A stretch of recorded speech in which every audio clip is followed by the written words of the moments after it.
I'm Rob Skinner, and this is the Rob Skinner Podcast. Today I'm talking to Joel Peed.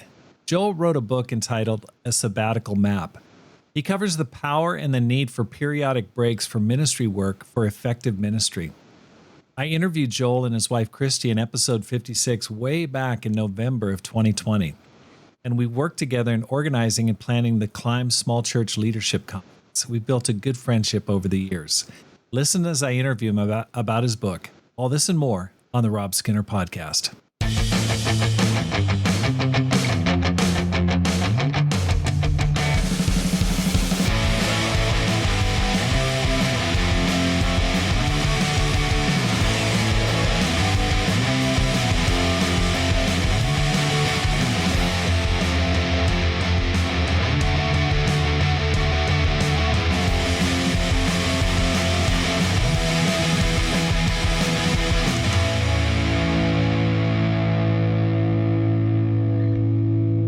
Welcome back to the Rob Skinner Podcast. My goal is to inspire you to live a no-regrets life, make this life count, and multiply disciples, leaders, and churches. I'm really excited to talk to this next person. His name is Joel Peed, and we've been friends a long time. He gave me a call probably 15 years ago when I was living in Ashland, Oregon, and he said, hey, we're thinking about planting a church in Eau Claire, Wisconsin. Maybe it was 20 years ago. And I said, Joel, go for it. And he did. And he did a great job. And that church just grew every year and just continues to grow to this day.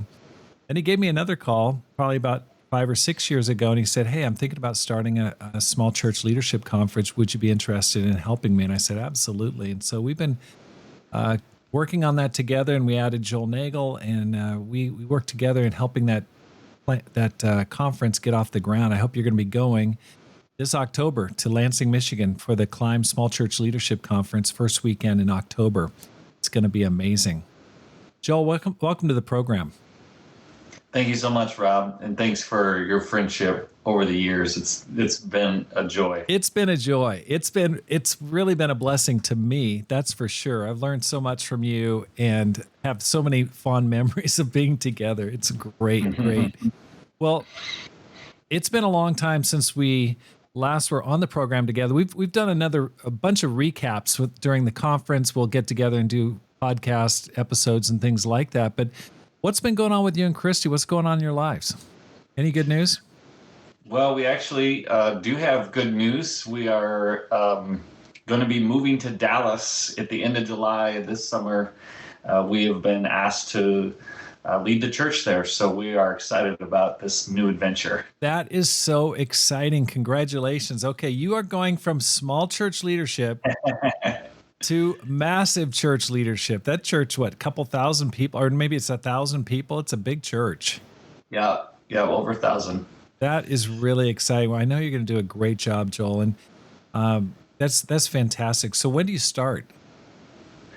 Well, Mark and Connie Mancini have been doing an amazing job the last handful of years, and they're on the verge of retirement. So we are going to work with them for a year, be mentored by them. So we'll work together, and then they'll retire in the fall of next year, fall of 2026, and that's when we'll take the point on it. Wow. Okay. Well, that's a subject of an entirely separate podcast discussion I'd love to talk to you about. Yeah. But that's fantastic. I know you're going to do a great job. Well, congratulations. Please pray for us. Oh, man, that's great. You're going to need prayer, but you're going to do a great job. God's going to glorify himself through that. Amen. Joel, I just read your book, A Sabbatical Map. Now, you've written a book since this came out. I know you're needling me, but I know you've written one on I think it's called A Sabbath Map. Is that right? Just came out fairly recently. But I did get to your first one. I'd like to start them in order. But what triggered it is I am going on a sabbatical starting May 1st. And Pam and I are really looking forward to that. We are really excited. We've got a change going on. We are moving to Boston, Massachusetts. And so in between our posting here and going to Boston, we're going to take a sabbatical. Haven't ever taken a sabbatical. And so this is kind of a first time for me. Why'd you write this book, Joel? What caused it? I think that minister wellness in restoration and renewal, I believe, is crucial for a healthy church. It's got to start with a minister who's renewed and restored and revived consistently. So I think that what we discovered was these 7-year sabbaticals are a part of God's kind of restoration plan, with a daily renewal, weekly renewal, with a Sabbath, seasonal renewals, with solitude retreats and celebrations.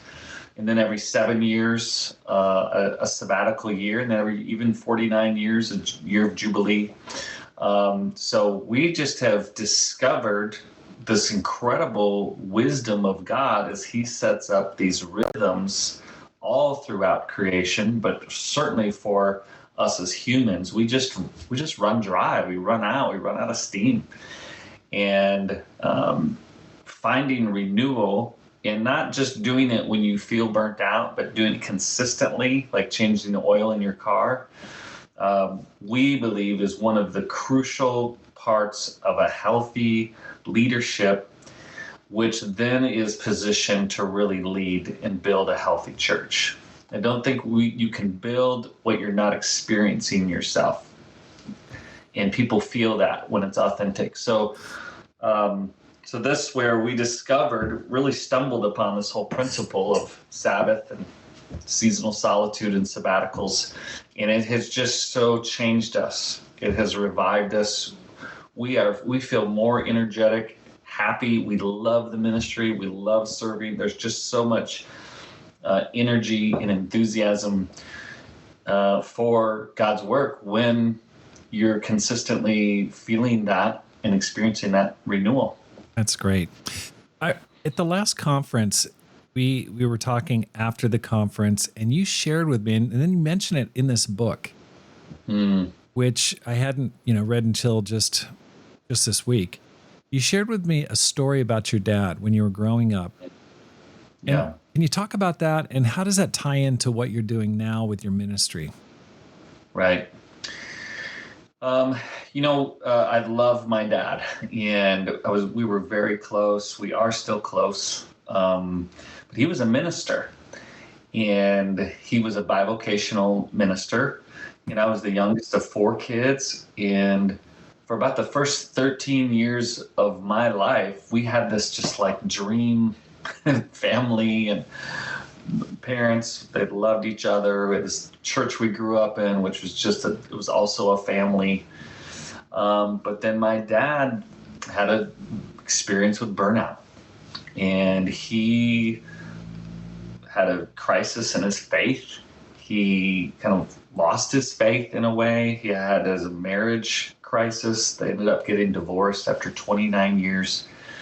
The church that he was leading went through a split, and it really split our family as well, with mom and dad splitting. And so my older siblings were kind of out of the house by this point. And so I had this front row experience of an amazing man with deep and real faith just burn out, just come to the wall.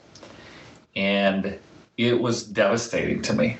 It was just, I watched him just go from this vibrant life of the party individual to coming home depressed, laying on the couch, staring at the ceiling, just completely checked out. And I didn't know really what was going on. I just thought, like, what's wrong with you? I was, young and critical and self-righteous.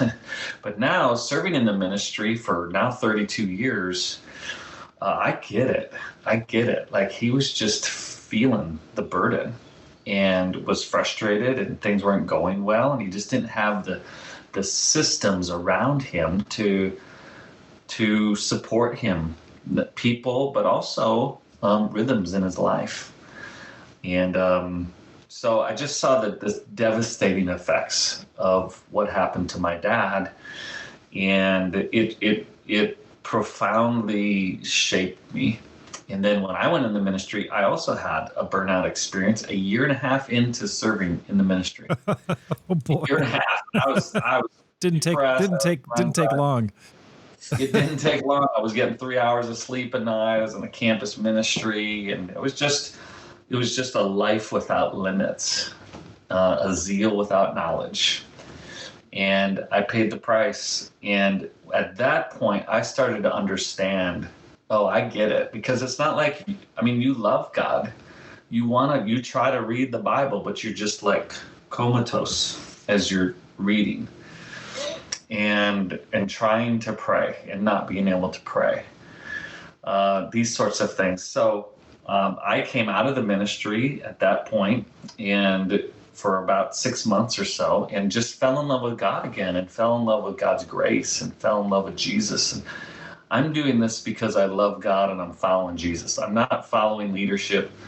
I'm not worshiping growth. I am just grateful to be a Christian. And I love the church. I'm grateful to be in the church. This is a family. This is beautiful. And so then I went back in the ministry. When we went back in 1995, I was convinced that we were going to do things differently.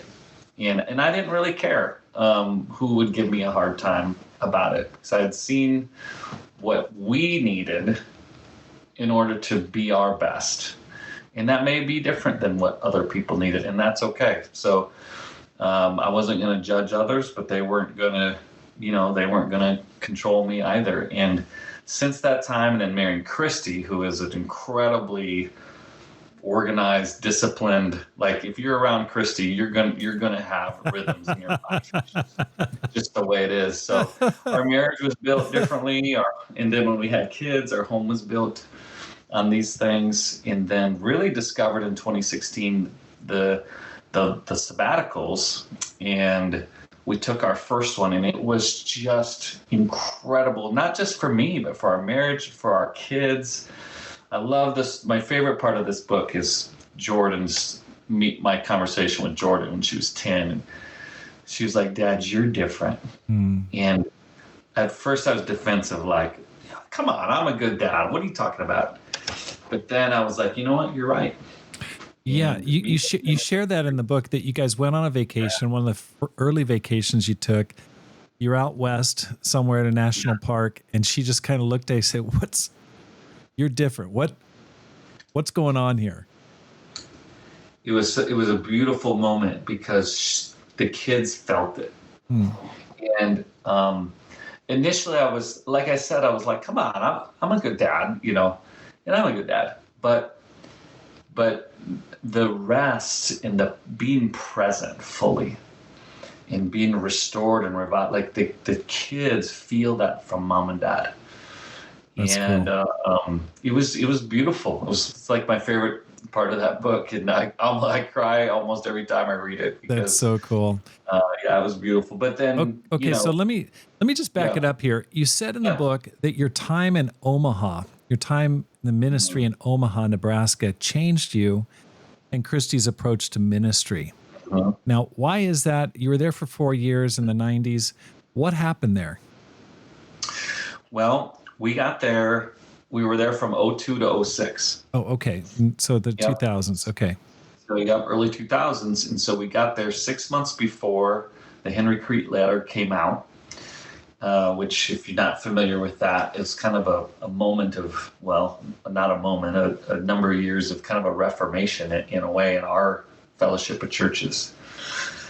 But we had been there long enough to build trust, but not long enough to hurt people. And so we were able to have these incredible conversations about our fellowship and Christianity and discipleship. And it really boiled down to three things that as a group we were able to discern. So it wasn't just Christy and I.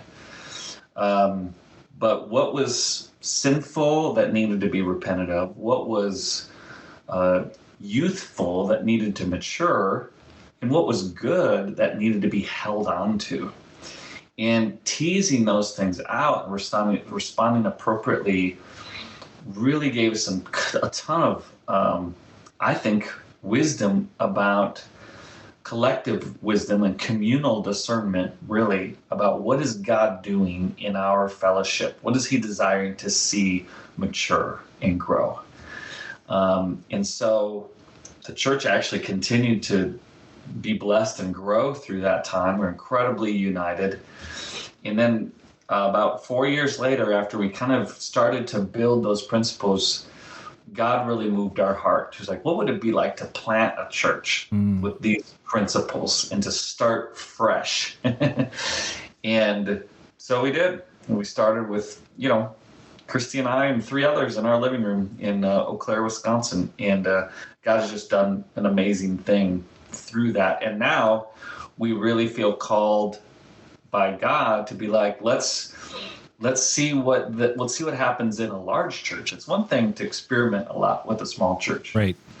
but boy, what's going to happen with a multi-region church? So we're just along for the ride. I don't, it's going to be an adventure. But, That's right. Well, you've got your work cut out for you. Okay, so one of the things it's really interesting is you started out with a planting. You've been in the ministry for a long time. 2022 or so, you took a change in direction. You took a sabbatical. Now, this whole area of sabbatical, Sabbath, ministry, health, it's become a thing for you. And you've developed an entirely separate ministry or job, and you call it the Eremos Ministry. Eremos? Sure. Eremos. Sure. Yeah. And what kind of response are you getting to the book and to your ministry, and how's that going? Well, that really goes back to my time in Omaha. Just to finish that thought, is one of the things we embraced was rhythm. This idea of rhythm in pace. So space and pace to let the Spirit lead the church versus us driving the church as a leader. And so fast forward that, because we've experienced we saw God do such amazing things in Eau Claire, not just with growth, but with health and healing. Actually, it kind of became a city of refuge, so to speak, where wounded people were come, and the culture was just provided this healing experience for them. So what happened was we felt like, what if we felt called to do this full time? So we backed out we had a succession plan. Dustin and Stevie would lead the church now. They're doing a great job. They're, millennials. And so we started this ministry all around helping ministers everywhere to learn the habits and gain the support and advocate for them, not just with themselves, but with their core groups, their elderships, their boards, to put systems in place. So it's going outstanding. I mean, I'm booked out basically through the rest of the year as far as coaching, consulting. We're having to hire more people. I want to train more coaches and create this network of coaches, counselors, spiritual directors, so ministers can get the support that they need to be their best for the church. So it's not just a privileged thing, or it's just really understanding that a spiritual leader, paid or non-paid, really does carry a load and a burden that is unique, and so therefore needs unique solutions so they can continue to be their best. And there's very few ministers that finish well. If you think about older ministers, there's just not very many, first of all, that make it to be an older minister. If they do, a lot of times it's just not, it doesn't go well. And so we're trying to not just start well with young people, but help millennials, Xers, boomers finish well with honor and respect. So it's been very well received. We can't keep up with it. It's exciting. It has touched a nerve and met a need in more ways than we kind of anticipated. Yeah, I mean, you have just struck the mother lode. I've just seen it take off. I mean, I talk to people like, oh, I can't talk to you. We're on a sabbatical. Joel Pede's coaching us. I'm sorry, you got to talk to Joel Pede. He's coaching us. You are busy. I mean, you definitely have really built something fantastic and have met a need. I think it's a huge need that people are feeling. What would you say to those who have a fearful or negative view of sabbaticals? Hmm. I would say to get the book, because A.T. Arneson, in the second edition, A.T. Arneson wrote a foreword, and he's just super real about kind of his own journey of first hearing about this from us in 2016 through now 2025. In A.T. and Marcy actually took a sabbatical in 2024 and called me after that, and he's like, he's telling me about it, and he's like, well, I just got to say something. I'm like, oh, what? He's like, you've been right all along. And he talks about this in the forward. But I was like, what? I can't quite hear you. Could you say that again, please? Like, what? Keep that in writing. So we were laughing about it. But then with the book, I thought about how cool would it be to have someone share their initial suspicions, fears, what's going to happen at the church. Mm-hmm. What if, there's all kinds of anxieties around this. What am I even going to do for 3 months? Yeah. And he walks through that, and how then that when they experienced it, it was like, oh, so the reality is we don't know what we don't know. Right. And if we've never experienced it, we're not really in a position to criticize it, because you don't know. Yeah. And so I just think that more and more people who are discovering this, they look back and they're just like, oh my goodness, I wish we could have done this, decades ago. Yeah, so it's okay to have those kinds of fears and those worries and those anxieties. I don't criticize them. I think that I would encourage people not to let Satan use those things to steal really the gift that God desires. That's right. To give. That's right. Well, you mentioned it in the beginning. You talk about how the view in the past has been it's more of a penal or a punishment. I've joked with you in the past saying it. Sabbatical is Greek for pre-firing. And I'm sorry, but that's the truth. I've known a number of people who've gone on sabbatical, and they never came back. They didn't have a job when they came back. Right. And it's just, it was like, whoa, if I take a sabbatical, I may not have a job. It's kind of like musical chairs, the chair's taken away from you when you return. So I think you do a good job of covering that. And you do a lot in the book about preparation, getting your church on board, developing policies for it, which I don't really want to cover in detail on this podcast, but I think you really cover that well.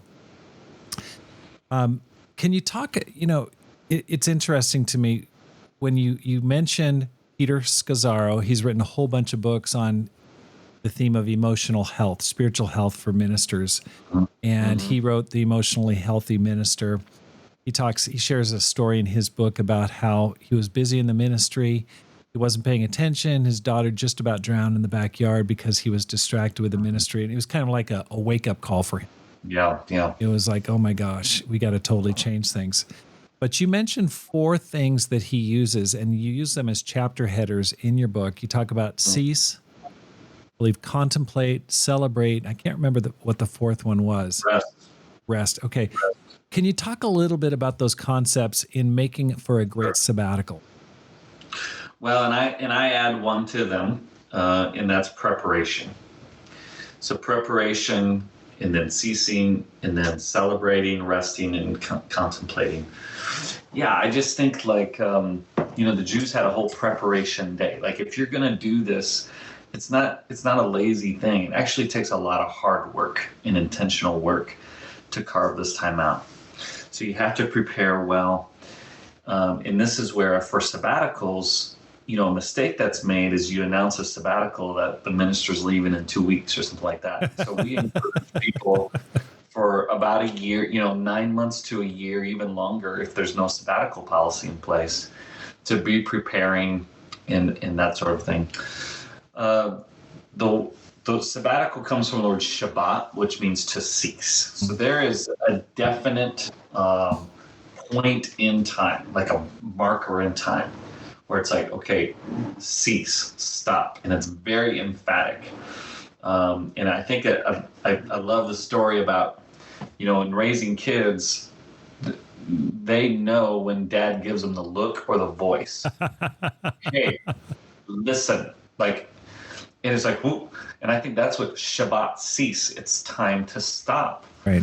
And so you have to have kind of that crossing over moment. And then, but you have to prepare for that. You can't just do that. You've got to prepare your tech. You got to prepare your emails, your communications, your family. There's a lot of thought that goes into being able to stop. And then to celebrate. There's just so much, Psalm 92, which is a psalm for the Sabbath, talks about it is good to give thanks to the Lord. Yeah. And we get so caught up in all the things that are not good, things that need to change, things that need to grow, things that need to do better in ourselves, in our families, our churches, that we actually miss, like, whoa, look at all that God has done. And so when you stop and you pay attention to that and you thank and you praise God for that, there's this celebration, celebratory spirit. And I love how The Chosen portrays Jesus. He's happy. He's celebrating. He loves.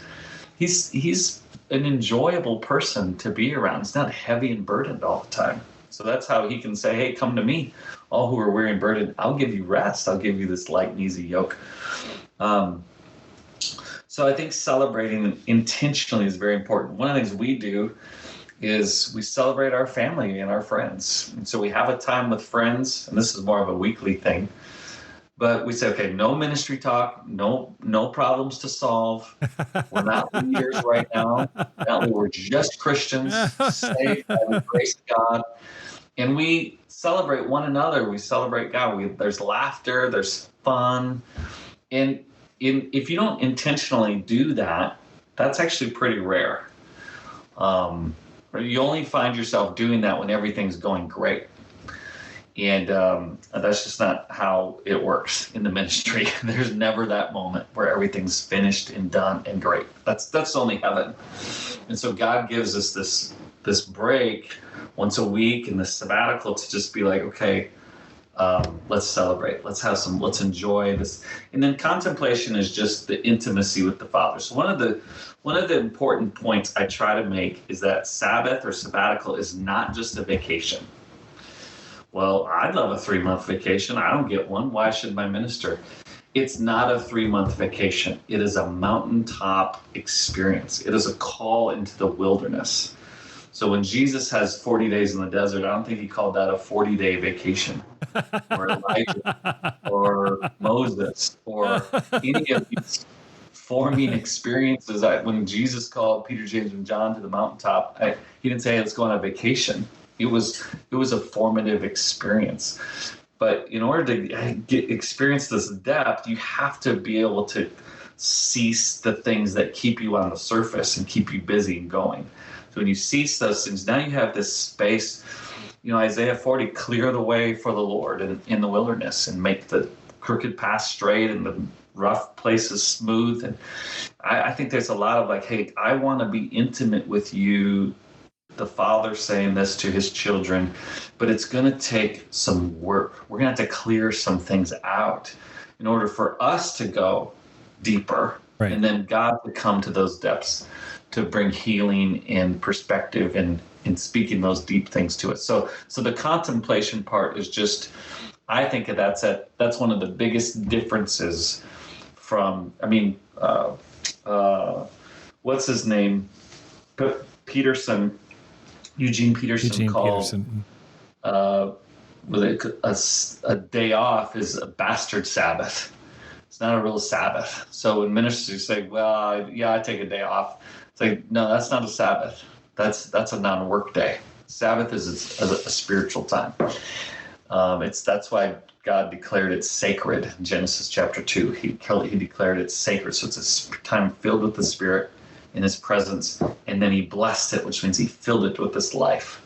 And so at the end of a sabbatical, your leader is now filled with life, vision, and hope, and fresh perspective, and fresh ideas, and energy, and you're just like, let's go. Like Kurt Simmons is a hero in the faith of mine, and ministry for 40 years. He went on a sabbatical, and we talked afterwards, and he said, there was not this huge, profound insight that I had. So just everything about my Christian life, I'm just so excited about again. I love going to church. I love reading the Bible. I love singing to God, and I love meeting with the brothers. And so he was just communicating this. That's the blessing. That's the filled with multiplying life. Okay, you talk about that. You talk about receiving your sabbatical gift, and I want to come back to that. But before I do, I want to talk a little bit. You mentioned that briefly. Some are listening to this podcast and they go, "Well, that's great for you, Joel. You just take vacations and you're in the ministry, and what? I'm working a job in a bank. I'm working a job. Right. I'm a salesperson. Right. I don't get a sabbatical. What about me? Or a person who's in a developing country. They're working self-supporting in the ministry, and they may feel a little put off. Like, well, how does this even apply to me? Like, how come ministers get a special dispensation for a sabbatical? How do you address that issue? Well, first of all, it's a great question, and I think it's a question that needs to be asked, but also answered. And there are answers. I think that one of the things I communicate is that there's up to about 25% now of Fortune 500 companies that have sabbaticals for their employees. So it's not just for ministers. And one of the things that you can do is talk to your employer. You can advocate for paid sabbaticals. You can there's actually a book written called Power Sabbatical that's written to employees about different creative ideas to be able to get as much of this as possible. So I wouldn't, I push back against the thought. It's like, well, I just don't get one. It's like, well, maybe you don't. And if you don't, then there's certain things that we can do. So we're working with a lot of non-paid leaders who are volunteers leading family groups or elders or whatever that are pouring themselves out for church after a very demanding job. And so we're working with them about how to take leadership sabbaticals. And so some have taken 2 months off of serving in that role and have just enjoyed being a Christian. And then they come back to that role. So we're working with non-paid leaders as well. And honestly, even just acknowledging that they're working so hard on top of a secular job and how hard that is actually does them a lot of good just to feel heard and seen. Right. But then coming up with solutions that your role is not your identity, and to be able to stop that role, experience some refreshment. I have a scholarship fund. I try to fund, help them with the costs of different retreats or whatnot. So I think that we try to meet that need, first of all, with non-paid people. And it may look a little different than a minister, but it can still be very, very refreshing. That's great. No, go ahead. There's a part 2 to that. Yeah. The other thing I would say is that I use the analogy of a 5-legged stool. So most people, they have their job, their family, their hobbies, their work, and their church. And if one of these things is not going well in their friendships, for example, so if one of these things is not going well, you can lean on the other things. So if church is a bummer on Sunday, I go to work on Monday, and, but if work is a bummer, it's like, oh, I can come home, go to church. Or if my marriage is struggling, it's like, well, I can go to church and then I can go to work. And there's not all this pressure. So the unique thing about a minister is all of those, it's like a 1-legged stool. It's your friendships, your faith, your church, your job, your family, is all in that one leg. And so that puts a lot of pressure and complexity to that. And so therefore, you can't just go to work to escape from church. You can't just, you can't just go to church and when your faith is struggling, you're trying to preach a sermon. And so therefore, the sabbatical is a unique solution to a unique strain and burden that minister carries. And so I try to help, and actually, when churches understand that, they desire to bless their leaders with this. They want them to do. I had people who were kind of opposed stand up at the end of the class and just be like, "What do we have to do to help our ministers to bless them this way?" And I think if you view your minister as a part of the body who also needs to be shepherded versus kind of the leader who needs to shepherd everyone else, then you view them as human, you view them as with unique needs, and if you seek to understand that, it arouses the compassion in people. And every part of the body needs to be shepherded. So we're not saying that the minister is the only one who feels the burden, but it is unique when it is your profession. And so there needs to be a unique solution to help them still be healthy. And the bottom line is, when you look at the minister wellness stats, I mean, the average minister lasts about 5 years in the ministry, and they're out. They're done. So if we want a church with 5 years of experienced ministers, if that's what we want, then let's just ignore this. But if we actually want ministers who stick around and have wisdom and age, then we need to build that. That is really powerful. I've never heard that analogy used before. The 5-legged stool versus the one leg. And I go, that makes perfect sense. That really delineates the difference, because as a minister, everything that you value is wrapped up into one thing. I mean, you try to explain it to people like your career is in church, which is important to you. Your family's wrapped up into it. Your kids are wrapped up into it.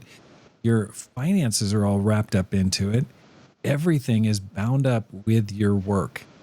And that's a really good illustration. You're right.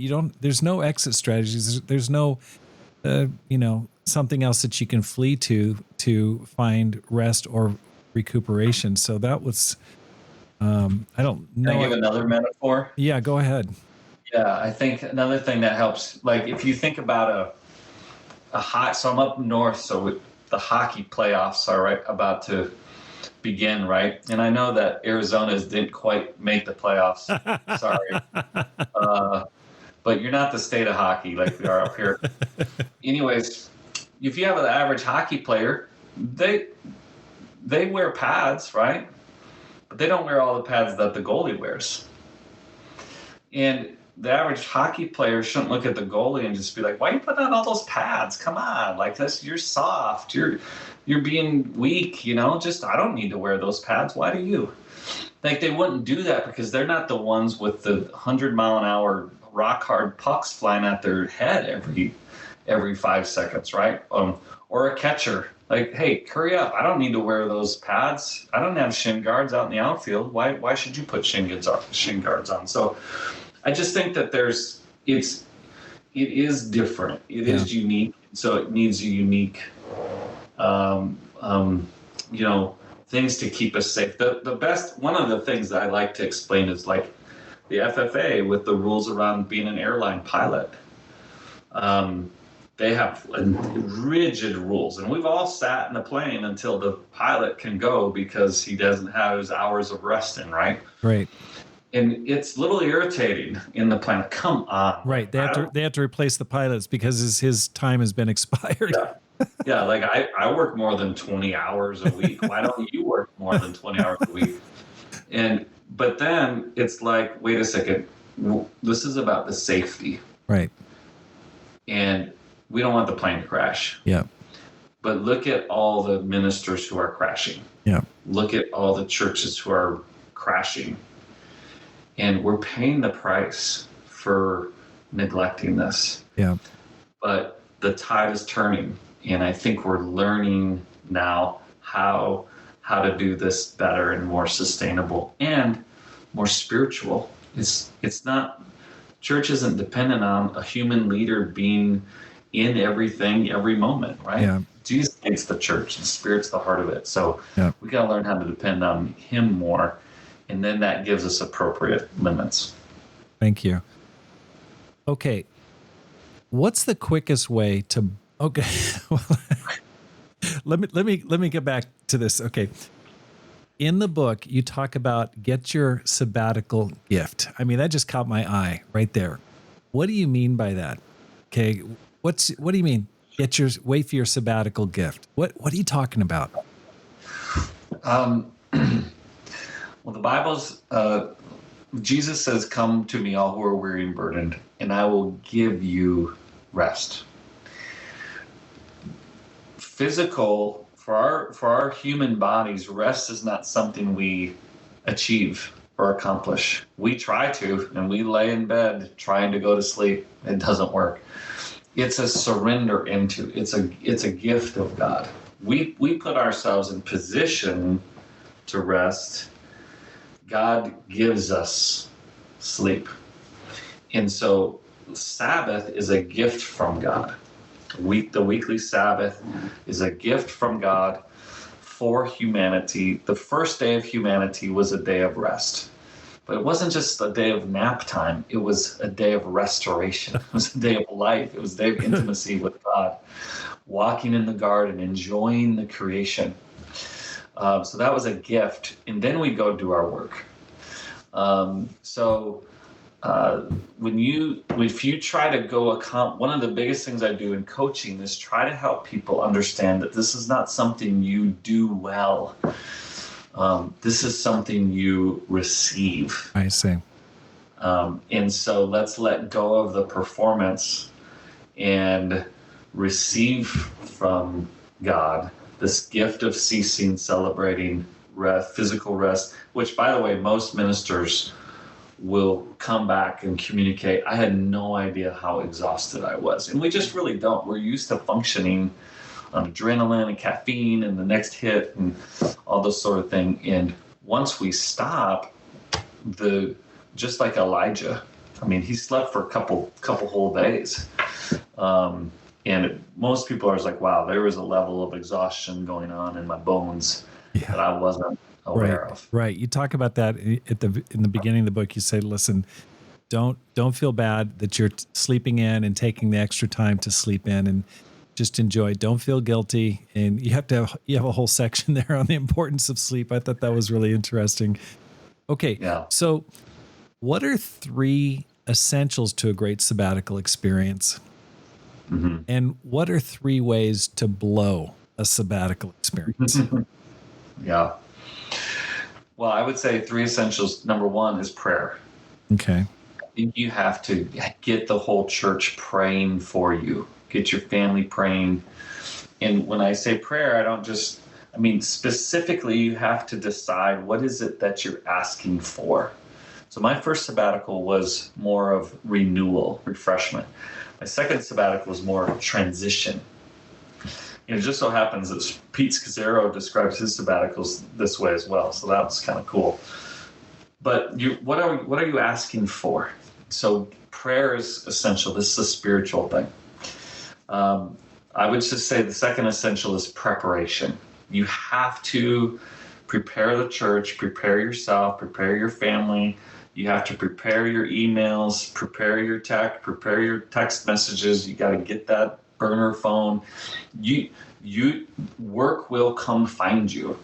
It's a lot like with the disciples and Jesus. Like, he put them in the boat and made them go to the other side, and then he dismissed the crowd, and then he went up to the mountaintop. So there's like 5 layers of get away from me right now. Stay away. Right. And so people will text, people will call. This is a very common one. I know you're on sabbatical, but da, da, da, da. So you can't be responding to that on your sabbatical. Your phone has to be off, or you have to have a different number or whatever. So you got to figure out what you're going to do with your tech. And not everyone has to do the same thing, but it's important to think it through and be prepared. And then I think that the third essential is just to have a plan of how you're going to enjoy the time, having fun, celebrating. Most people who are ministers are very conscientious and can often feel guilty when they're not working or just being productive. So you have to fill that gap with what are we going to do to bring refreshment? I see. So what is it that you enjoy? I love to golf, so I planned golf events. Christy and I love to golf together. So just planning various things. You say, well, I don't have the money. I think, there's scholarship funds available, like at Eremos Ministry. Or, there's people will give you gifts, etc. So anyway, I think those three things I would say are essential. As far as what's going to kill it, doing things last minute, not being thoroughly planned. I think not having the support of the eldership or the board or the core leaders. That's where in coaching and consulting, we work with core leaders in boards as much as ministers, because a minister who doesn't feel that full support is going to have a real hard time letting go and settling down. So you got to not having their support, not being prepared, doing things sloppy and last minute. You're just going to go in scattered. It's going to take you long. It takes a minister about a month to actually settle down and unwind. And so it can take longer than necessary if you're not prepared. I think what's going to kill it is not being coached, not having someone who can talk you through these thoughts about, is this even right? And what am I doing? And I feel bad, and other people don't get this. Why should I? So having kind of processed through those things with a coach is going to be really helpful. I love the story in the book about John Lusk, and I asked if I could use his name. He said yes, but he's a dear friend of both of ours. But he goes on these hunts with these wild game, and he talks about his trip to Alaska and his guide. And I thought, well, what would happen if he didn't have a guide? Right. And not only probably wouldn't get the bear, right, but he puts himself in great danger. And I think something like this can be damaging if you go in unprepared. Yeah.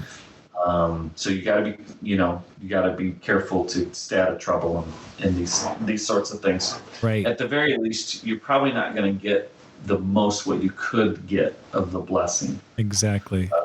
So. I love the illustration with John Lusk, because I know exactly what you're talking about.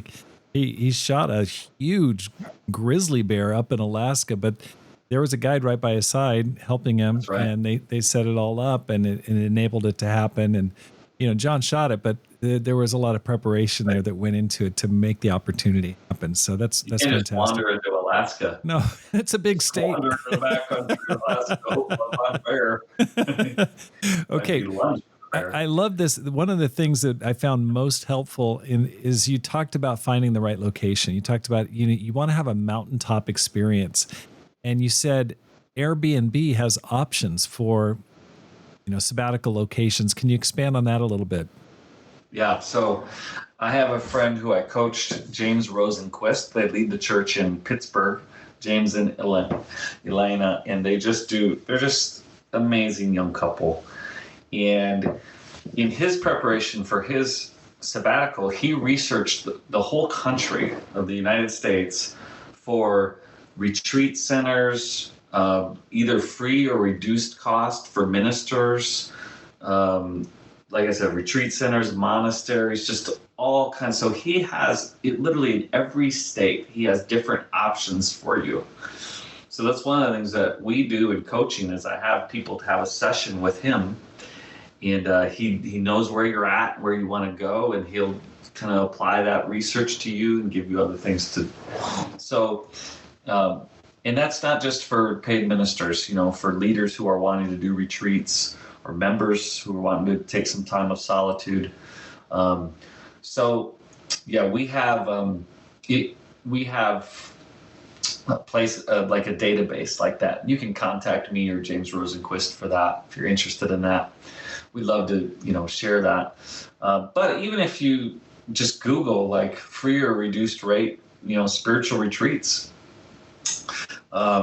stuff pops up, and you call them. And these places are a lot of times donated by wealthy people who get it and want ministers to be taken care of. So they'll sometimes it's a donation, sometimes it's free, or it's usually reduced rate. That's awesome. Well, it really helped me because when I was finishing up the book, I read that and I was actually looking for a location for my sabbatical. And I thought, I really, I was looking at all these, I was getting kind of lost in the sauce. I mean, there's a million choices. And I thought, I really want to have an environment that helps me get close to God. And when you mentioned mountaintop, I thought, I want a mountaintop. I literally physically want to be in a place where I can look out and have a view all the time. Yeah. And so it helped me to narrow things down. And then right after that, I popped up on Airbnb, this beautiful cabin in, I won't say where it's at, but it's a really great location. And it's really just perfect. I just like, thank you, God. This is like exactly perfect for where Pam and I are going to go for a month straight. So I'm looking forward to that. Mm-hmm. Okay. I may say one caution. Please. I really discourage people from going to hotels. Okay. You want to try, and I love nature, and maybe you say, well, that's just because you love nature. But actually, I don't think it's just about nature. I think it's about getting quiet. And it's actually difficult to find the quiet. And one of the ways Eremos is translated is a quiet place. So hotel, you've got people all around, there's traffic, there's usually, so I discourage hotels. Try to find some sort of a cabin or somewhere that's alone, and try not to be in an Airbnb where there's other people or the host or whatever. So if you look hard, it's like, well, that sounds like a lot of money. It's like, there's actually, if you look hard, there's places that can be inexpensive, but you can find them. Absolutely. And it's worth it. I mean, you're investing in yourself. That's the way I viewed it. Absolute personal investment. Okay. You give some practicals. I don't want to go on, you could go on and on about it, but just the practicals of preparation for ceasing, for cutting things off, for detaching. That's probably my biggest concern. I'm going to be heading off here. I'm recording this in the middle of April. I've got a couple weeks left. I'm concerned the most about detaching, ceasing, and not being connected. I've got paying bills, phone calls. I've got an Airbnb rental. I manage stuff like that. So any tips on how to detach quickly? Any thoughts that can help? You talk about a burner. Well, yeah. You talk about a burner phone. I'm like, oh my gosh, sounds like a cop show. Burner phone. I think that you have to embrace various levels of the mountaintop. Life. You're taking a sabbatical from your ministry work, but you're not taking a sabbatical from life. Mm-hmm. Right? Life goes on, and so in your planning, we'll call it like base camp. Right. Where you still paying the bills, you're still mowing the lawn and that sort of thing. But then there's, camp 1, camp 2. So there's just different levels. So when I do a retreat, that's when the phone is off and I'm away. And the only one who has that number would be, say, for example, my wife. And the little burner phone is actually, you can get one of these track phones that are super cheap. But Christy and I would often do them at separate times. So if that's when. So Christy has kind of life going on still. So if it's some of the kids' emergency or whatever, and then I'm off on the mountaintop, then I come down and I do life with the kids and pay the bills, and she goes. So if you're married, that's a real advantage. Right. So I think it's just letting there be. Your whole sabbatical, it's not realistic that we're going to do a month, on the mountaintop. Elijah didn't do that, but having times where you are completely detached. That's a great idea. And, great point. that's just right sizes expectations. Right. That's really smart. But even like, for example, email, like I would check email once a week at the beginning just to make sure if there's some crisis or whatever. But over time, and you have an outgoing email like, hey, I'm unavailable, so contact this person and that person. But over time, then it's like, I'm not gonna. You just stop checking it, and people got the outgoing message and they know you're unavailable for this reason, and they're praying for you, so they get it. So I think it's just, I would say, preparing what you're going to cease. So what is work? What are you going to not do? What are you going to do to embrace God and have spirituality? And then how are you going to handle the interruptions to that? Right.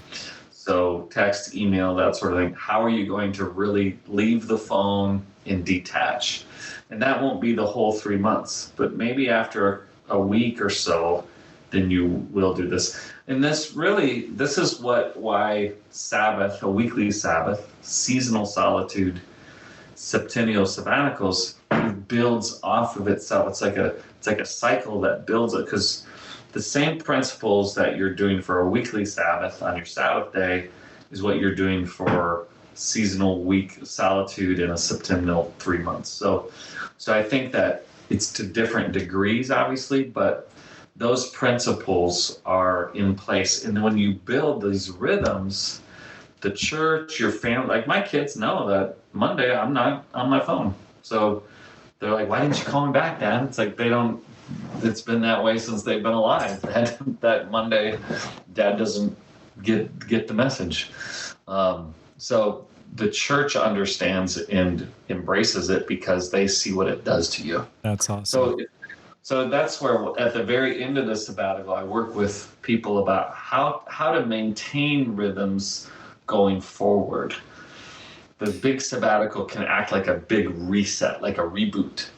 But you want to maintain this blessing going forward. So it's not just a once every 7 years thing. It's actually ongoing renewal. Okay. Like it digs a wellspring of life that you can continue to dip into and drink from. Well, Joel, you know me pretty well. And I've been in the ministry since 1987.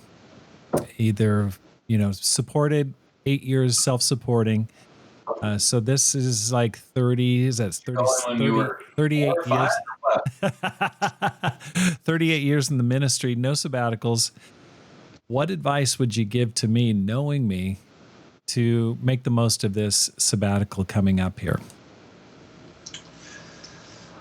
I think that you are an extremely hard worker, and you love people really deeply, and you love the church. I think that you're going to have to battle your own restlessness. And I would really work with Pam ahead of time to how you guys are going to be proactive, things that you're going to do to fill the time with God, fill the time with great marriage time. What are you going to do with your kids? What that is unique, where you're enjoying special time with them. And you'll be surprised, actually, the time gets filled pretty quickly, and you don't want to overschedule things. But I think you're just going to have to resist that. Oh, I got to do a quick podcast, right. Or right. I got to, make this quick. So I think being prepared, working with Pam to have a plan to handle as many of the foreseen interruptions as possible, like the Airbnb you got, or that sort of thing. Right. And just enjoying it. I would say for a first timer, take the pressure off.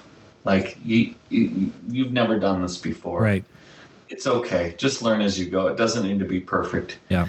You're going to learn a lot. That's great. Just enjoy the time with God. Enjoy the time with your spouse and family. Enjoy the time with yourself to to enjoy life. That's Do right. some bucket list things, and don't put pressure on it. It's not something you can succeed or fail at. It's just something that you can stay present in and receive That's from right. God. Let it so Let much. It be an adventure. I appreciate that, and I think, that's definitely my mindset. Like, I want to do it right. I want to I want this to be successful. And you talk about that in the book, doing it right. You just got to let that go. And I liked what you said about how you're just you're putting yourself in position to be blessed by God. You're not. There's nothing you can do, but you just just be there, be receptive, and cease and do all those other things. So I thought that was really great. Let's take the focus back on you. You're about to put on a big yoke there and take on a church in Dallas. I mean, of course, there's a year of ramping up. What's going to happen to your current ministry, which is really, that's a career right there. Mm-hmm. And also, are you a little bit nervous about how this is going to affect all the carefully structured rhythms that you've built up and promoted and talked about, and not just getting run into the ground, leading a church of well over 1,000 disciples? What's your plan? What's your thinking? Well, I never thought of that. Thanks, Rob.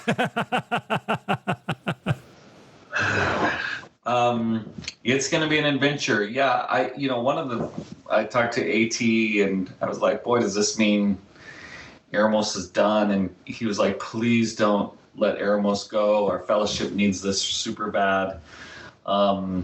So in the interview process, we talked very carefully about, hey, this is who we are. This is what makes us who we are.